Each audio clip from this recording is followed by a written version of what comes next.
लब्बैक लब्बैक लब्बैक या रसूल अल्लाह सल्लल्लाहु अलैहि वसल्लम। ताजदार ख़त्म नबूवत जिंदाबाद जिंदाबाद जिंदाबाद।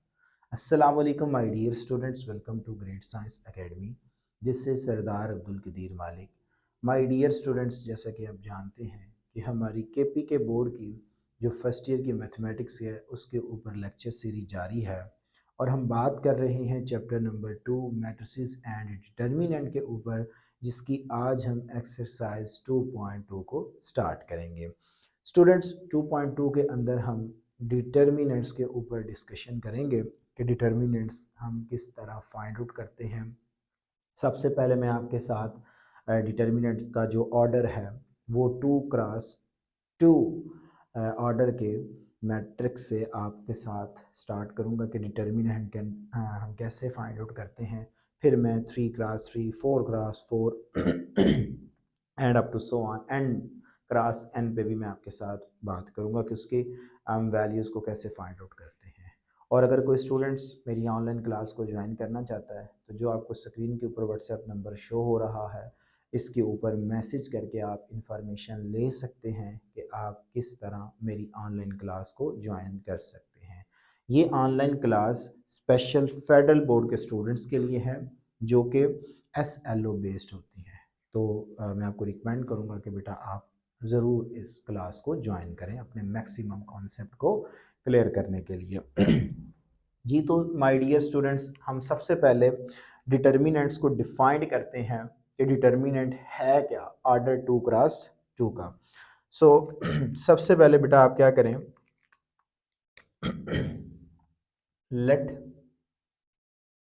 लेट एक मैट्रिक्स है जो कि स्केयर मैट्रिक्स होगा ABCD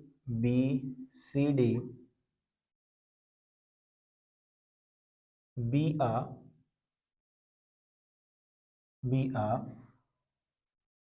2x2 स्केयर मैट्रिक्स। ये हमारे पास 2x2 स्केयर मैट्रिक्स है एक। The determinant of the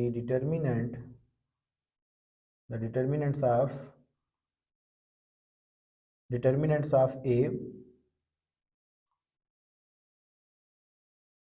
denoted by, हम इसको डिनोट करेंगे DET ऑफ A और इस तरह हम दो वर्टिकल लाइन यूज करेंगे। So determinant of A is defined as, इसको हम डिफाइंड करते हैं इज डिफाइंड एज, तो determinant of A is equal to, याद रखिएगा कि मैट्रिक्स को जब हम इस तरह वर्टिकल लाइन में लिखेंगे तो ये उस मैट्रिक्स के डिटर्मिनेंट्स को डिनोट करेंगे। तो बेटा ये आएगा जी A B C और D। इसको हमने, इसकी डेफिनेशन क्या है कि ये मैंने आपको जस्ट रिकॉल करवा रहा हूँ क्योंकि ये हम 9th क्लास में पढ़ के आ चुके हैं। तो बेटा हम डायगोनल एंट्रीज को आपस में मल्टीप्लाई करते हैं, नॉन डायगोनल एंट्रीज को आपस में मल्टीप्लाई करते हैं और अपने से यहाँ पे बेटा हम माइनस का साइन यूज करते हैं। तो ये है इसकी डेफिनेशन। क्या आएगी जी, आपके पास AD अपने से माइनस BC। जब इन ये, क्योंकि आपके पास रियल नंबर्स हैं तो जब दो रियल नंबर को प्रोडक्ट लिया जाता है तो एक रियल नंबर मिलता है, और अगर आप दो रियल नंबर्स को सब्ट्रैक्ट करेंगे तो भी एक आपके पास नंबर ही आएगा। सो बेटा ये आपके पास जो है वो कोई नंबर आएगा लैम्डा, ठीक है, और ये भी क्या होगा आपके पास एक रियल होगा। तो ये है आपके पास बेटा डेफिनेशन के 2x2 के जो डिटर्मिनेंट है उसको हम किस तरह डिफाइंड करते हैं। ठीक है, तो ये जस्ट आपको समझाने के लिए मैंने नोटेशन यूज किया कि डायगोनल एंट्रीज को हम डायगोनल के साथ उसका प्रोडक्ट लेते हैं, दरमियान में माइनस, और फिर नॉन डायगोनल को नॉन डायगोनल के साथ मल्टीप्लाई कर देते हैं। इससे आगे हम बढ़े तो बेटा मैंने आपको बोला था कि जब डिटर्मिनेंट्स आएगा तो उसमें हम कुछ मजीद मैट्रिसेस के ऊपर डिस्कशन करेंगे कि कौन से हमारे पास सिंगुलर होते हैं, कौन से हमारे पास नॉन सिंगुलर होते हैं। तो बेटा अगर मैं यहाँ पे सबसे पहले एक सिंगुलर मैट्रिक्स को डिफाइन करूँ, चलें उससे पहले हम क्या करते हैं कि ये तो एक मैंने जर्नल डेफिनेशन की, याद रखिएगा कि हमेशा डेफिनेशन जो होती है वो जर्नल डेफिनेशन होती है। अगर मैं पर्टिकुलर मैट्रिक्स लो, ठीक है, पर्टिकुलर मैट्रिक्स लेता हूँ एग्जाम्पल के तौर पे कि 2x2 का अगर मैट्रिक्स होगा तो हम उसको किस तरह एवेलुएट करेंगे। लेट आपके पास एक मैट्रिक्स है ए जिसकी एंट्रीज हैं 2 1 5 एंड चलें जी 3। ये आपके पास कोई मैट्रिक्स है तो मुझे इसका डिटर्मिनेंट चाहिए। So determinant of A is equal to 2 1 5 3 बेटा। तो डायगोनल एंट्रीज को मैंने कहा डायगोनल के साथ मल्टीप्लाइंग करना है। 2 इंटू 3 अपने से माइनस 5 इंटू 1 बेटा। तो ये मेरे पास आ जाएगा जी determinant of A is equal to 6 minus 5। Answer क्या आ गया जी 1। तो देखें आपके पास 1 एक रियल नंबर है, यहाँ पे वो इस लैम्डा की वैल्यूज को डिनोट कर रहा होता है। तो बेटा आपसे इस तरह भी वो पूछ सकता है कि एमसीक्यूज में कि आपको एक मैट्रिक्स दे देता है, ठीक है, और वो आपको कहता है कि ये एक मैट्रिक्स है और 2x2 का जो है वो एक मैट्रिक्स है, तो इसका डिटर्मिनेंट क्या होगा। तो आप इस तरह बेटा उसकी वैल्यूज को निकाल के उसका आंसर बताएंगे। अब इसकी एक टाइप भी समझ लें कि हमारे पास जो डिटर्मिनेंट्स हैं उससे हमें पता चलता है कि कौन सा हमारे पास मैट्रिक्स जो है वो सिंगुलर है और कौन सा मैट्रिक्स हमारे पास नॉन सिंगुलर है। तो अगर मैं आपके सामने सबसे पहले सिंगुलर मैट्रिक्स को डिफाइन करूं, सिंगुलर मैट्रिक्स, तो सिंगुलर मैट्रिक्स बेटा आपके पास ये होगा, सिंगुलर मैट्रिक्स कि आप एक डिफाइन करेंगे a square matrix A is said to be a singular matrix, a square matrix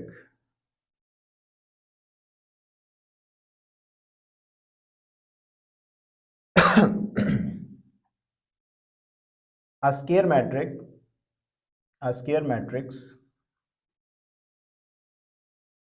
A is said to be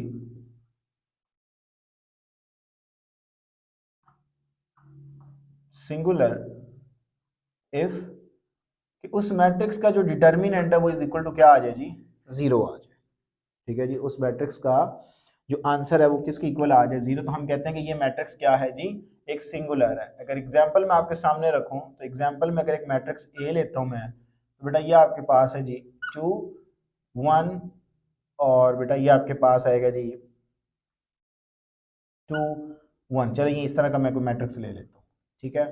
तो जब आप इसका बेटा डिटर्मिनेंट लेंगे, so determinant of A is equal to 2 1 2 1। बेटा क्या आएगा आपके पास 2 इंटू 1 2 और 2 माइनस करेंगे तो बेटा जवाब क्या आ गया जी 0। तो इसका मतलब है कि ये एक मैट्रिक्स हमारे पास क्या है जी, सिंगुलर मैट्रिक्स है। इससे आगे अगर हम बढ़ें तो एक और हमारे पास मैट्रिक्स आता है जी नॉन सिंगुलर मैट्रिक्स। क्या होता है नॉन सिंगुलर, सिंगुलर मैट्रिक्स। तो बेटा नॉन सिंगुलर मैट्रिक्स क्या होगा कि जिसमें आपका डिटर्मिनेंट जो है वो इक्वल टू जीरो ना आए। मीन आप इस तरह डिफाइन करेंगे कि a square matrix, a square matrix A is said to be, said to be non singular, non singular if जो डिटर्मिनेंट ऑफ ए मैट्रिक्स होगा वो does not equal to zero आए। यानी कि नॉन जीरो हमारे पास कोई ना कोई आंसर अगर मिले तो हम कहते हैं कि ये मैट्रिक्स हमारे पास क्या है जी, एक नॉन सिंगुलर। तो इसकी एग्जांपल ये भी आप दे सकते हैं, बिकॉज इसका आंसर देखें कि 1 आया, जीरो नहीं आया। तो ये आप इसके नीचे एग्जांपल भी दे सकते हैं कि ये एक मैट्रिक्स क्या है, सिंगुलर मैट्रिक्स है। अब बेसिकली जो डिटर्मिनेंट होता है ना, ये हमें लेके जा रहा होता है इनवर्स की जानिब के। किसी भी मैट्रिक्स का इनवर्स कैसे फाइंड आउट करते हैं तो बेटा हम जब इन्वर्स पे आएंगे तो मैं उस पर जाके मजीद आपके साथ डिस्कशन करूंगा। इससे अगली एक्सरसाइज में हमारे पास जो है वो सॉरी इन्वर्स के ऊपर भी क्वेश्चंस आएंगे तो उसको भी हम देखेंगे। तो बेटा ये कुछ इसकी टाइप्स थी। एक और मैं आपके साथ एक छोटी सी डेफिनेशन शेयर करता चलूँ बेटा। एडजॉइंट ऑफ ए क्या होता है, यानी कि किसी मैट्रिक्स का एडजॉइंट क्या होता है, adjoint matrix.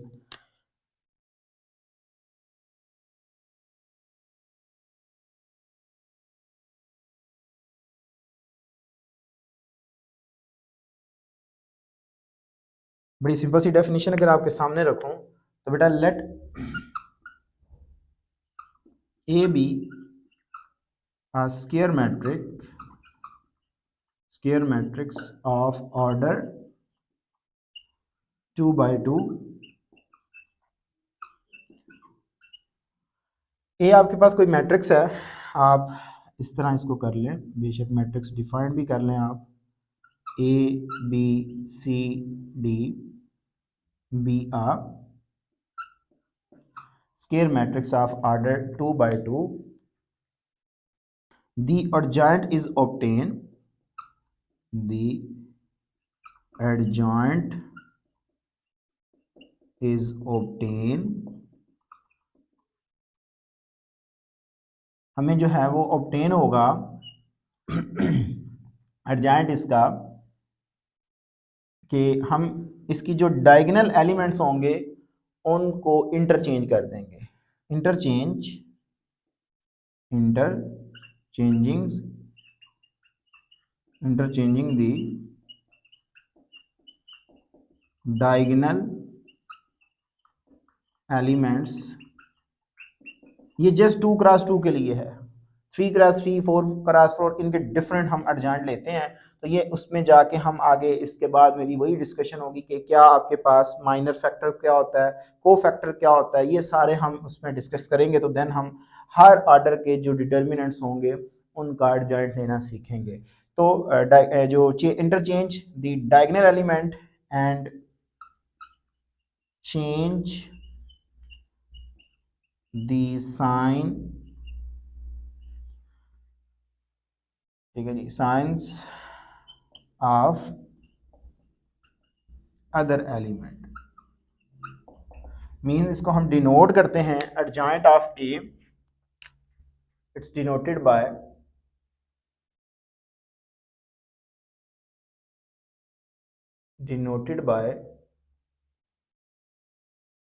Adjoint of A. बेटा इससे हम इसको डिनोट करते हैं। तो अगर मैं इसका एडजॉइंट देखूं तो ये बेटा होगा आपके पास adjoint of A is equal to क्या होगा कि ये है आपके पास डायगोनल एंट्रीज, तो इनकी जगह चेंज कर दें, डी ए, और रिमेनिंग के साइन चेंज कर दें। अगर पॉजिटिव है तो नेगेटिव, नेगेटिव होगा तो पॉजिटिव, यहाँ पे बेटा पॉजिटिव है तो नेगेटिव बी, नेगेटिव सी, तो ये बेटा आपके पास एडजॉइंट आ जाएगा। तो इस तरह बेटा ये तो हमने जस्ट अभी 2x2 के ऊपर स्टूडेंट्स, ये था हमारे पास जो डिटर्मिनेंट्स का इंट्रोडक्शन अबाउट 2x2 मैट्रिक्स के। अब हम एक स्टेप आगे बढ़ते हैं कि अगर हमने किसी भी, यहाँ पे मैं पहले डेफिनेशन आपसे डिस्कस करता हूँ कि माइनर एलिमेंट आपके पास क्या होता है जी, माइनर एलिमेंट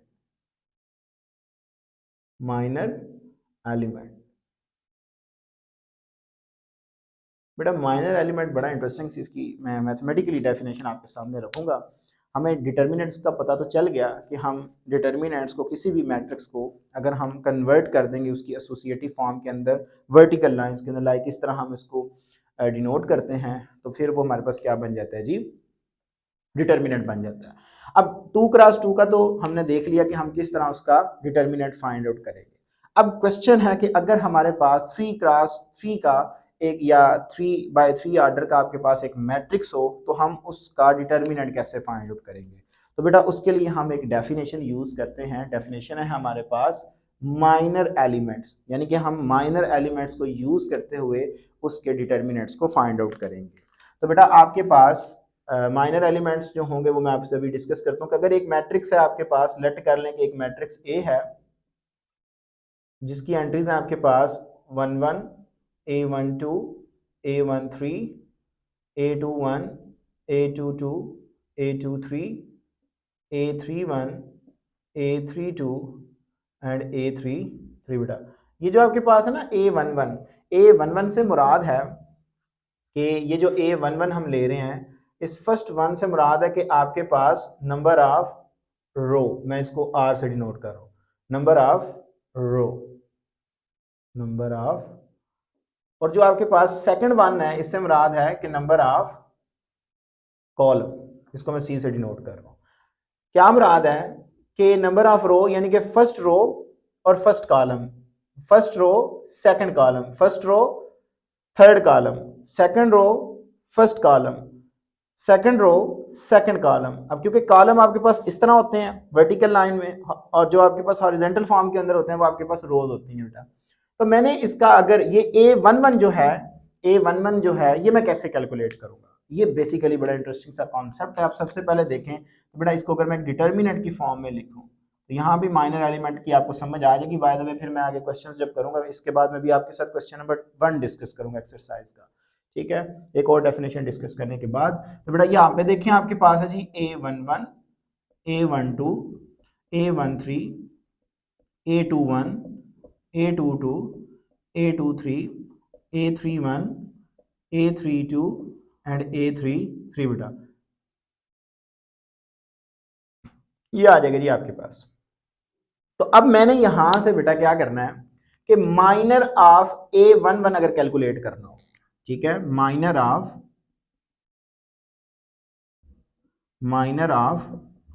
A11 इसको मैं डिनोट करूंगा यहां पे M11 से, ठीक है। M11 से क्या मुराद है? माइनर 11। माइनर 11 से मुराद ये होगा कि बेटा जो डिटर्मिनेंट आपको दिया गया होगा उसमें फर्स्ट रो और फर्स्ट कॉलम को आपने स्किप कर देना है, बाकी जो एलिमेंट्स होंगे वो उस डिटर्मिनेंट का क्या होंगे जी? माइनर एलिमेंट्स होंगे। यानी कि बेटा ये आपके पास इक्वल आएगा। देखो अगर M11 है तो इससे मुराद है कि first column first row and first column को डेल कर दें, बाकी एंट्रीज क्या बच जाएंगी जी? A22, A23, A32, A33 बेटा। तो ये आपके पास माइनर 11 आ जाएगा। अगर मैं माइनर ऑफ A12 कैलकुलेट करना चाहूं तो वो क्या आएगा जी? माइनर 12 इज इक्वल टू, इससे क्या मुराद है कि फर्स्ट रो और सेकंड कॉलम को आप क्या कर दें जी? डेल कर दें, बाकी जो एंट्रीज होंगी वो आपके पास माइनर एलिमेंट्स आ जाएगा, ठीक है, उस 2x2 डिटर्मिनेंट्स का। तो ये बेटा आपके पास 9 एलिमेंट है, तो आप किसी भी मैट्रिक्स में 9 माइनर एलिमेंट्स जो है वो कैलकुलेट कर सकते हैं। तो मैं जस्ट एक आध और आपको बता के यहाँ पे देखें 1 2 है तो इससे मुराद है कि आपने फर्स्ट रो और सेकंड कॉलम को डेल कर देना है, तो A21, A23, A31 and A33 बेटा ये आ जाएगा। अगर मैं यहां से A33 minor of A33 calculate करना चाहूं इसका मतलब है कि माइनर 33 इज इक्वल टू, इससे क्या मुराद है कि थर्ड रो, ये बेटा थर्ड रो है, और थर्ड कॉलम को स्किप कर दें, बाकी जो एलिमेंट्स हैं वो लिख लें A11, A12, A21 and A22 बेटा। तो इस तरह बेटा आप किसी भी मैट्रिक्स में से माइनर एलिमेंट जो है वो कैलकुलेट कर सकते हैं। अब एक और डेफिनेशन है, ठीक है, अगर इसकी मैं मैथमेटिकली डेफिनेशन आपके सामने रखूं तो आप इसको मैथमेटिकली जो डिफाइन कर सकते हैं, मैथमेटिकली आप इस तरह डिफाइन करते हैं कि minor of A I J is equal to M I J. I जो है वो बेसिकली आपका कॉलम रो को रिप्रेजेंट करेगा और जे जो है वो आपके पास कॉलम को रिप्रेजेंट करेगा। तो बेटा ये आपके पास एक मैथमेटिकली डेफिनेशन है। फिर वो भी मैंने आपको बता दिया कि ए आई जे से मुराद है कि आपने आई रो और जे कॉलम को आपने स्किप करना है। और देखें आपके पास अब ये जो मैट्रिक्स है ये 2x2 में आ चुका है, तो 2x2 का हम डिटर्मिनेंट इस तरह लेते हैं। तो ये आगे क्वेश्चन में आपसे डिस्कस भी करूंगा कि आपसे अगर एग्जाम्पल में वो इस तरह पूछे ना कि आपको कोई भी 3x3 का एक वो मैट्रिक्स दे देता है तो आपसे कहता है कि इसके माइनर एलिमेंट कैलकुलेट करें, तो फिर बेटा जितना उसका ऑर्डर होगा उतने उसके माइनर एलिमेंट्स आएंगे। लाइक यहाँ पे देखें तो 9 एलिमेंट्स हैं, इसका मतलब है कि 9 माइनर एलिमेंट्स मुझे निकालने पड़ेंगे। तो बेटा ये एक इंटरेस्टिंग सी डेफिनेशन थी माइनर के लिहाज से। अगर मैं एक और छोटी सी डेफिनेशन आपके सामने रखूं, कोफैक्टर क्या होता है, ठीक है, इसी मैट्रिक्स का अगर मैं आपके सामने कोफैक्टर रखूं कि कोफैक्टर क्या होता है तो आप उसको किस तरह देखेंगे, किस तरह डिफाइन करेंगे, उसको बेटा हम देखते हैं। बेटा उसका सामने आपके फार्मूला रखता हूं, कोफैक्टर एलिमेंट। बेटा आपके पास कोफैक्टर एलिमेंट जो है उसकी डेफिनेशन ये होगी कि कोफैक्टर एलिमेंट ऑफ, मैथमेटिकली मैं अगर आपके सामने रखूं, cofactor element of A I J is equal to, ये बेटा यहां पे आपके पास आएगा जी -1 raise to power I plus J, और साथ में बेटा एम आई जे आएगा। देखें यहाँ पे आपके पास एक डेफिनेशन मैंने रखी कि कोफैक्टर एलिमेंट क्या होगा, उसका ये बेटा आपके पास फार्मूला होगा कि आपने ये करना है कि जो आप आई जे मीन्स के जो आप रो और कॉलम ले रहे हैं, ठीक है, मैं अगर इसमें आपसे पूछूं कि इसका जो कोफैक्टर एलिमेंट है A32 वो क्या होगा, A32, तो बेटा आप कैसे बताएंगे जी? कोफैक्टर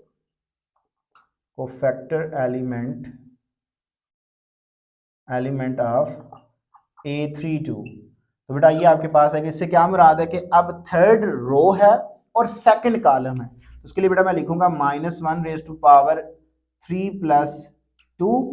और साथ में क्या आएगा जी M32। अब M32 से क्या मुराद है कि माइनर एलिमेंट से क्या मुराद है कि आपने third row and second column को यहां से डेल करना है, तो आपके पास क्या वैल्यू आएगी देखते हैं जी। A32 is equal to, power odd है यहां पे नेगेटिव साइन आएगा, और A32 से क्या मुराद है कि बेटा आप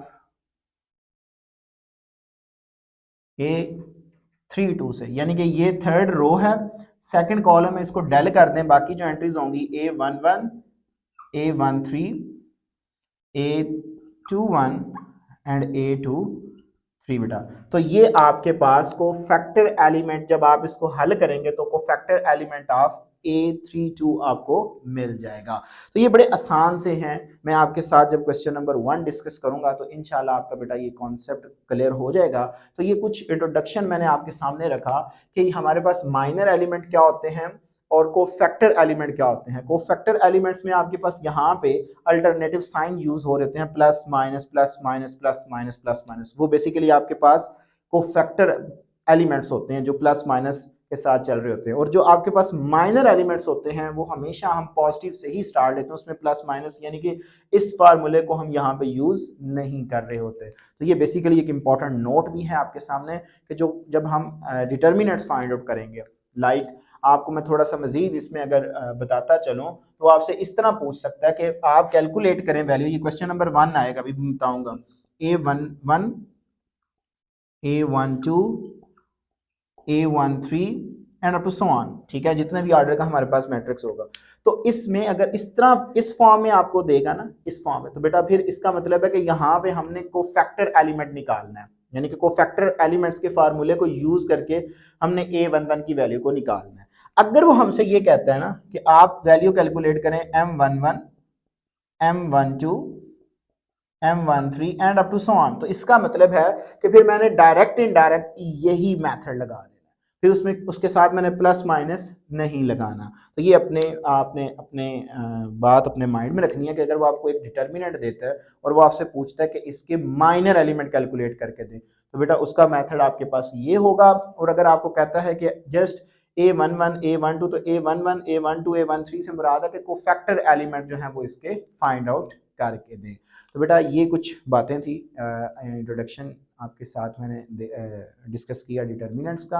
अब मैं आपके साथ क्वेश्चन नंबर 1 जो है वो एक प्रॉपर वे में एक्सरसाइज का डिस्कस करूंगा, जिसमें आपके सामने 3x3 का एक डिटर्मिनेंट रखूंगा, जिसमें मैं उसके कुछ कोफैक्टर एलिमेंट्स निकालना आपको सिखाऊंगा कि हम किस तरह 3x3 मैट्रिक्स का जो डिटर्मिनेंट है वो बेटा हम इसको फाइंड आउट करते हैं जी। तो माय डियर स्टूडेंट्स, नेक्स्ट हमारे पास क्वेश्चन नंबर 1 है एक्सरसाइज का, 2.2 एक्सरसाइज है हमारी।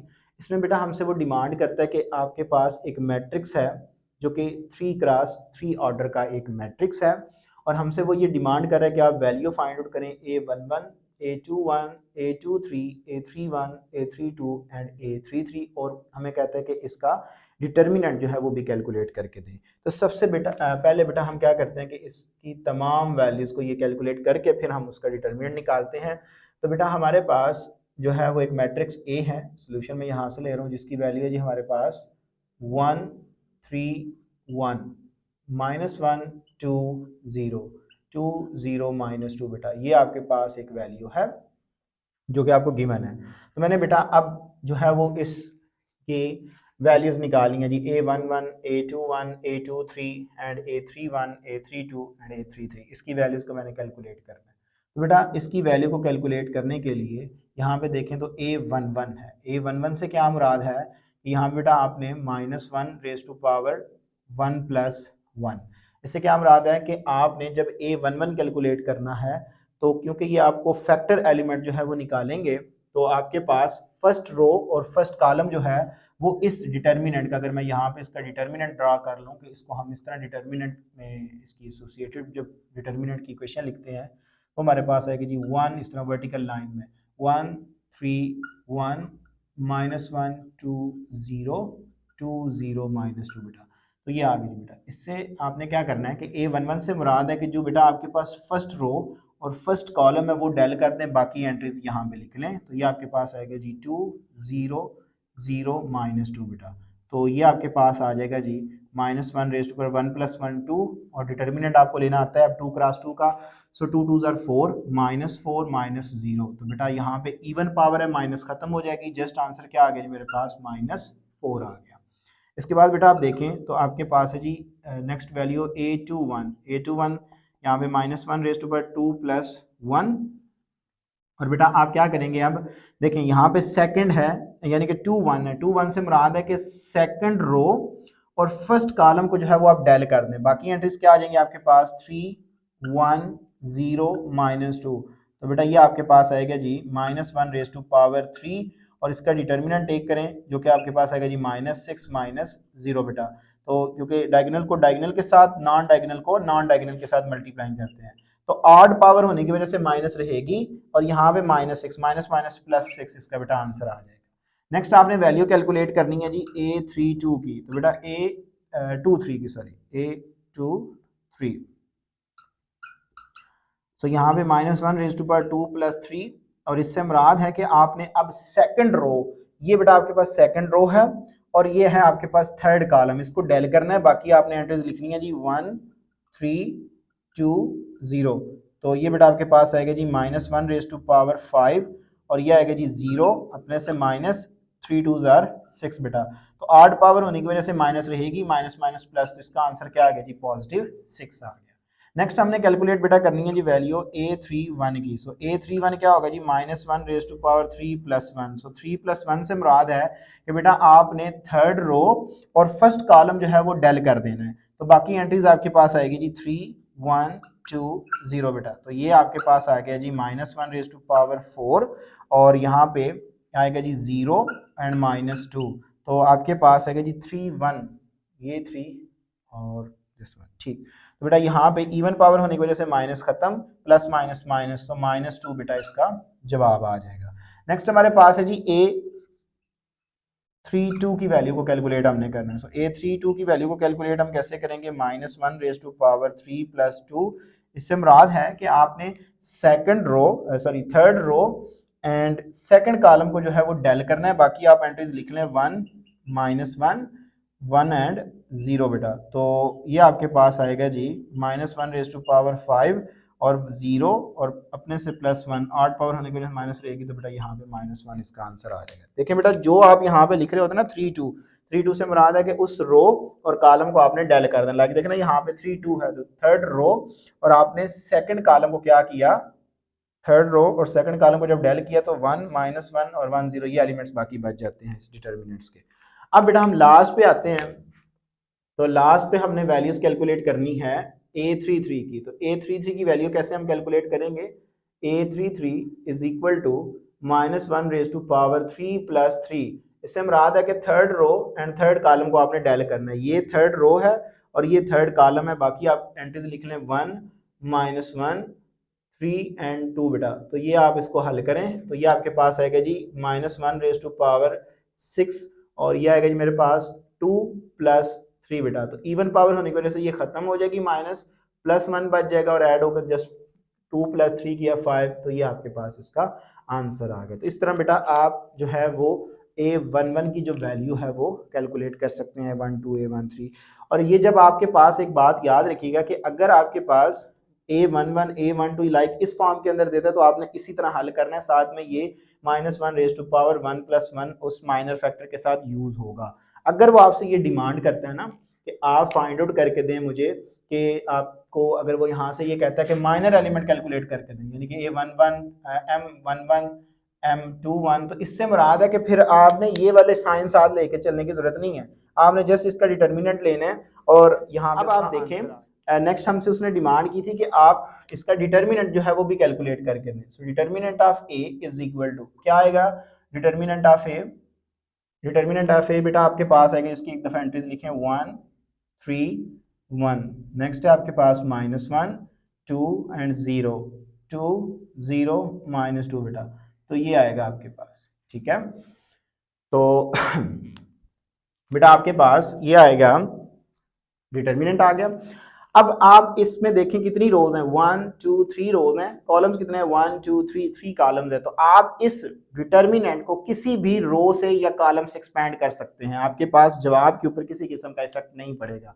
लेकिन कॉन्सेप्ट याद रखिएगा कि जब आप एक्सपैंड कर रहे होंगे तो आपने ये देखना है कि आप किस से एक्सपैंड कर रहे हैं।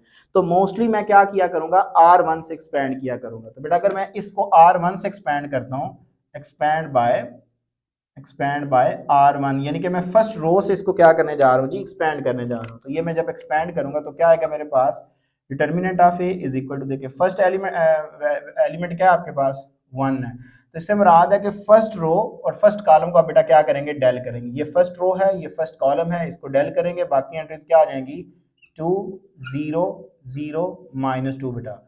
और ये आ गई जी आपके पास सेकंड एलिमेंट, यहाँ पे आपने माइनस का यूज करना है। ठीक है, फर्स्ट पॉजिटिव सेकंड नेगेटिव, फिर पॉजिटिव नेगेटिव, इस तरह ये सिलसिला चलता रहता है बेटा आपके पास। क्यों चलता रहता है बेटा, देखें यहाँ पे आप जब इसका फर्स्ट रो और फर्स्ट कॉलम ले रहे थे, तो जब आपने ये कोफैक्टर फार्मूला पढ़ा था कि ए आई जे जो है ये इक्वल होता है -1 और साथ में एम आई जे आता है। ठीक है, तो इससे मुराद है कि जब आप फर्स्ट रो और फर्स्ट कॉलम ले रहे हैं तो यहाँ पे 1 + 1 होने के बाद बेटा आपके पास जवाब क्या आएगा, 2 आएगा। सो 2 एक इवन नंबर है, इवन नंबर होने की वजह से माइनस क्या हो जाएगी, प्लस। लेकिन जब आप इस पे आओगे थर्ड सेकंड एलिमेंट पे, सेकंड एलिमेंट क्या है 3 है, तो बेटा अब देखें फर्स्ट रो है सेकंड कॉलम है, तो बेटा 1 + 2 करेंगे, जवाब क्या आएगा 3, तो -1 3 माइनस आएगा, तो एक नेगेटिव साइन देगा। तो ये आपने अल्टरनेटिव साइन याद रखना है, नेगेटिव पॉजिटिव नेगेटिव, ये इस तरह सिलसिला चलेगा। तो बेटा बाकी आपके पास इसके एलिमेंट्स आएंगे -1 2 0 एंड -2, ये आ गया जी, एंड +1। अब नेक्स्ट आपका +1 आएगा, तो अब ये आप थर्ड कॉलम और फर्स्ट रो को डेल करेंगे, बाकी आप एंट्रीज लिखेंगे -1 2 2 एंड 0। तो फाइनली बेटा मेरे पास ये आएगा जी, इसका जब हम डायगोनल को डायगोनल के साथ मल्टीप्लाई करते हैं, तो बेटा -4 -0 -3 इंटू माइनस माइनस +2 -0 +1 इंटू 0 -4 बेटा। तो ये आ गया जी -4 -6 -4, आंसर बिकम -14। तो ये बेटा आपके पास इस मैट्रिक्स का जो डिटर्मिनेंट है वो आ जाएगा। तो ये था बेटा हमारे पास क्वेश्चन नंबर 1, जिसमें बेटा मैंने आपके साथ जो डिटर्मिनेंट्स का एक तरह का इंट्रोडक्शन समझ लें वो आपके साथ डिस्कस किया। होप्स हो कि बेटा आपने इस लेक्चर को एंजॉय किया होगा। अब फर्दर जो हमारा कॉन्सेप्ट है वो अभी रुका तो नहीं है, अभी तो हमने डिटर्मिनेंट्स को जस्ट सॉल्व आउट करना सीखा है। अब ये क्वेश्चन अभी एक बाकी है कि अगर हमारे पास हायर ऑर्डर के डिटर्मिनेंट्स आ जाएं तो हम उसको किस तरह इवेलुएट करेंगे। तो बेटा उसके लिए हम नेक्स्ट लेक्चर में पहले प्रॉपर्टीज़ को डिस्कस करेंगे। प्रॉपर्टीज़ को डिस्कस करने के बाद मैं आपके साथ क्वेश्चन नंबर 1 2 और 3 को आपके साथ 1 तो मैंने डिस्कस कर दिया, सॉरी 2 3 एंड 4 को आपके साथ डिस्कस करूंगा। उसमें आपका मज़ीद जो है वो बेटा कॉन्सेप्ट जो है वो क्लियर होगा। सो बेटा ज़िंदगी ने वफा की, तो इसी प्रोग्राम इसी चैनल पर आपके साथ दोबारा मुलाकात होगी। तब तक के लिए इजाज़त दीजिए। अस्सलाम वालेकुम।